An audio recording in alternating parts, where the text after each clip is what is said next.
Now, details have emerged about King Charles's friendship with First Lady Melania Trump ahead of the state visit to the UK in September. What do we know about this relationship?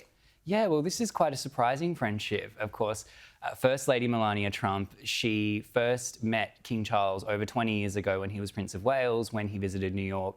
They reconnected during the first Trump presidency with that state visit, and they've stayed in touch. And she actually revealed this in her memoir that came out last year, that she's kept up letter writing kind of correspondence with King Charles. And that's actually not surprising because King Charles is known for being a prolific letter writer. He's always corresponding over letter.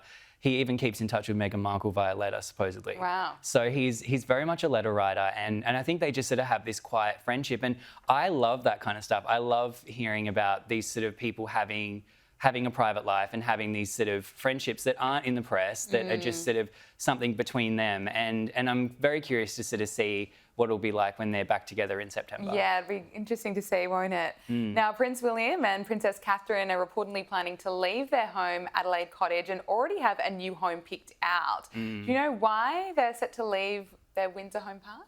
Yeah, so this was a report that came out a few days ago that supposedly they're looking at Fort Belvedere, which is also kind of in the surrounds of Windsor. It's not near Windsor Castle, it's kind of more adjacent in Windsor Great Park. That would be a much larger home for them, much more kind of secure. And when the reports came out initially, what wasn't mentioned was, I think, the real reason that they're moving, frankly, which is security. So we know, and we've talked about it on this show, there's been at least 2 incidents in the past year of people breaching the perimeter of Windsor Castle and coming quite close to the Wales family, which is very scary. You know, there was an incident last year where 2 masked men were able to break through a barrier, they stole farm equipment, and they were very close to Adelaide Cottage. You know, the Wales family was sleeping nearby.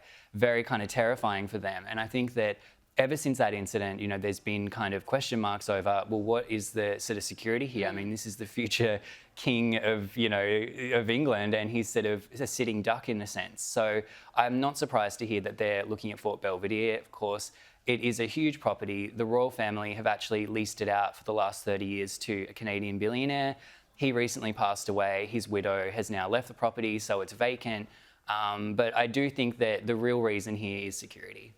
Reilly Sullivan, thank you so much for joining us on Power Hour. It's great to speak to you. Always.